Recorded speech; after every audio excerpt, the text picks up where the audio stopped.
आज Doubtnut app download करें। Doubtnut पर अपने सभी गणित, रसायन विज्ञान, भौतिक विज्ञान और जीव विज्ञान के डाउट्स का करो सफाया। बस प्रश्न की फोटो खींचो, एक ही प्रश्न को क्रॉप करो और तुरंत वीडियो सोल्यूशन पाओ।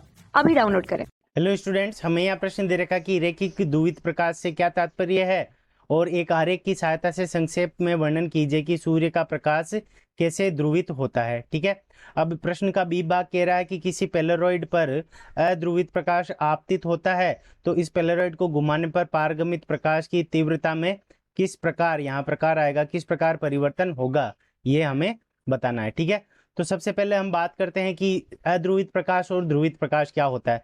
तो बच्चों क्या होता है कि एक जो हमारा प्रकाश है वो क्या है, विद्युत चुंबकीय तरंग है।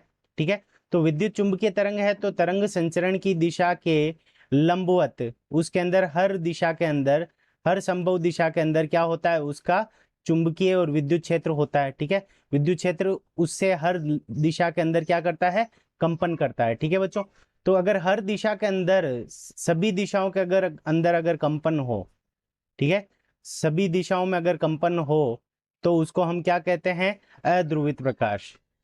ठीक है, सभी दिशाओं के अंदर अगर कंपन होता है तो उसको हम क्या कहते हैं, अध्रुवित प्रकाश। ठीक है बच्चों, और ध्रुवित प्रकाश क्या होता है, ध्रुवित प्रकाश अगर कंपन को केवल एक दिशा में सीमित कर दिया जाए तो वो क्या हो जाएगा, हमारा ध्रुवित प्रकाश। जैसे देखो ये, ठीक है, ये हो जाएगा हमारा क्या है, ध्रुवित प्रकाश है। ठीक है, इसके अंदर जो कंपन है वो केवल क्या है, एक ही दिशा में है, तो ये हमारा क्या हो जाएगा, ध्रुवित प्रकाश हो जाएगा। ठीक है, तो अगर कंपन केवल एक ही दिशा के अंदर हो तो वो हो जाएगा हमारा ध्रुवित प्रकाश, और अगर विद्युत चुंबकीय क्षेत्र का कंपन सब दिशा में हो तो वो हमारा क्या हो जाएगा, अध्रुवित प्रकाश हो जाएगा। ठीक है बच्चों, अब हम बात करते हैं रेखीय ध्रुवित प्रकाश क्या होता है। ठीक है बच्चों, तो उसके लिए ये देखो, रेखीय ध्रुवित प्रकाश क्या होता है कि जब प्रकाश, ध्रुवित प्रकाश को पेलेरॉइड में से गुजारा जाता है। ठीक है, पेलेरॉइड में से प्रकाश को गुजारा जाता है, फिर क्या किया जाता है कि पेलेरॉइड को एक बार पूरा घुमाने पर, यानी एक चक्कर उस पेलेरॉइड को पूरा घुमा देते हैं, तो जो निर्गत प्रकाश होता है उसकी तीव्रता, निर्गत प्रकाश की तीव्रता अगर 2 बार अधिकतम हो और 2 बार न्यूनतम, न्यूनतम हो तो कितनी हो, 0 हो जाए। ठीक है, अधिकतम 2 बार अधिकतम हो जाए और न्यूनतम हो तब 0 हो जाए, तो अगर बराबर हो जाए तो वो जो प्रकाश होगा, निर्गत प्रकाश, उसको हम क्या कहेंगे, रेखीय ध्रुवित प्रकाश। यानी क्या किया जाता है, ध्रुवित प्रकाश को लिया जाता है, फिर उसके सामने पेलेरॉइड रखकर, ठीक है, जैसे मान लो कि ये आपका प्रकाश का कुछ ध्रुवित प्रकाश का क्षेत्र है।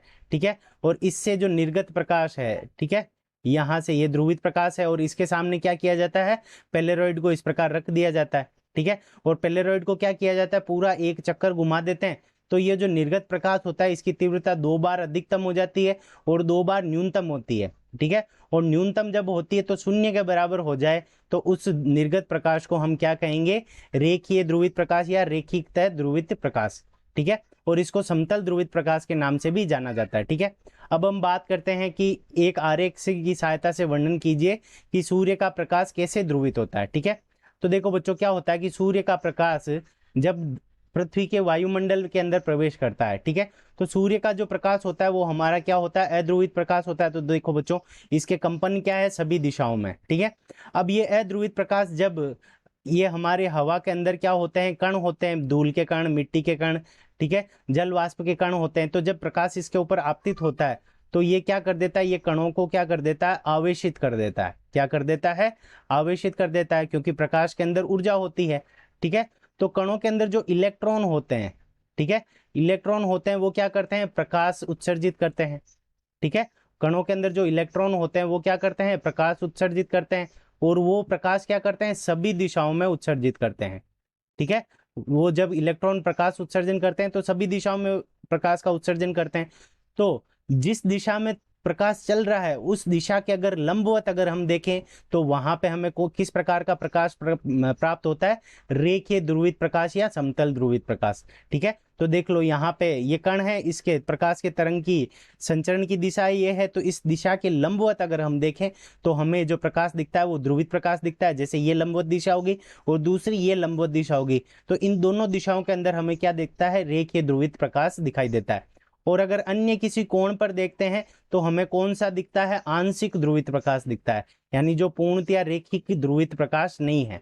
ठीक है, पूर्णतया रैखिक प्रकाश के अंदर जो न्यूनतम तीव्रता होती है वो क्या हो जाती है, शून्य होती है, और आंशिक ध्रुवित प्रकाश के अंदर न्यूनतम तीव्रता शून्य नहीं होती, तो ये होता है आंशिक ध्रुवित प्रकाश। ठीक है बच्चों, तो ये क्या होता है कि ये जो कण होते हैं ये सूर्य के प्रकाश को क्या कर देते हैं, उसको फैला देते हैं या फिर उसका विक्षेपण कर देते हैं। ठीक है, और विक्षेपण के द्वारा, ठीक है, जब कणों को, इलेक्ट्रॉन को ऊर्जा मिलती है तो वो इलेक्ट्रॉन ऊर्जा उत्सर्जित करते हैं, तो तरंग प्रकाश की तरंग के लंबवत अगर हम देखेंगे तो हमें रेखीय ध्रुवित प्रकाश मिलता है। तो इस प्रकार हमारा सूर्य का प्रकाश ध्रुवित होता है। ठीक है, अब बी भाग की तरफ चलें तो किसी पेलोरॉइड पर अध्रुवित प्रकाश आपतित होता है, तो इस पेलोरॉइड को घुमाने पर प्रकाश की तीव्रता में किस प्रकार परिवर्तन होगा, ये हमें ज्ञात करना है। ठीक है बच्चों, तो इसके लिए हम क्या कर लेते हैं, एक चित्र देख लेते हैं। ठीक है, तो ये है हमारा अध्रुवित प्रकाश।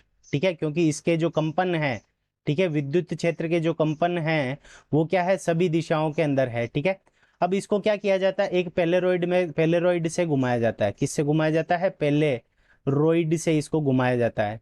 ठीक है, तो पेलेरॉइड में जैसे इसको निकाला जाता है तो क्या होता है कि मान लेते हैं जो प्रारंभिक प्रकाश होता है उसकी तीव्रता आई नॉट है। ठीक है, तो पेलेरॉइड से निकलने वाला, यानी इस अक्ष की, ये पेलेरॉइड की अक्ष हो जाएगी, इसके लंबवत जो कंपन होते हैं ना वो ही इसमें से निकल पाते हैं, तो जो इसकी तीव्रता हो जाती है वो कितनी हो जाती है, आई नॉट बटावा 2 हो जाती है। ठीक है बच्चों, तो जो ये तीव्रता होती है वो कितनी हो जाती है, आई नॉट बटावा 2 हो जाती है। अब हमने क्या किया, इस पेलेरॉइड को कुछ घुमा दिया। ठीक है, मान लेते हैं कि थीटा कोण से हमने क्या किया, इसको घुमा दिया। ठीक है, इस प्रकार थीटा कोण से हमने घुमा दिया। अब घुमाने के बाद में क्या हुआ कि इसके लंबवत जो कण होंगे, जो कंपन होंगे, केवल वही विद्युत क्षेत्र बाहर निकल पाएगा, और जो विद्युत क्षेत्र निकलेगा उसकी भी तीव्रता कितनी होगी, आई नॉट बटावा 2 होगी। ठीक है, आई नॉट बटावा 2 होगी। अगर प्रारंभ में अगर तीव्रता अध्रुवित प्रकाश की आई नॉट हो तो जो निर्गत प्रकाश होगी उसकी तीव्रता आई नॉट बटावा 2 होगी। तो देखो बच्चों, पेलेरॉइड को घुमाया हमने, फिर भी निर्गत प्रकाश की तीव्रता के अंदर क्या हुआ, कोई परिवर्तन नहीं हुआ।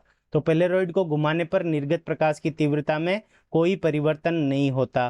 तो निर्गत प्रकाश की तीव्रता, निर्गत प्रकाश की तीव्रता में कोई परिवर्तन नहीं होता, निर्गत प्रकाश की तीव्रता में कोई परिवर्तन नहीं, कोई परिवर्तन नहीं।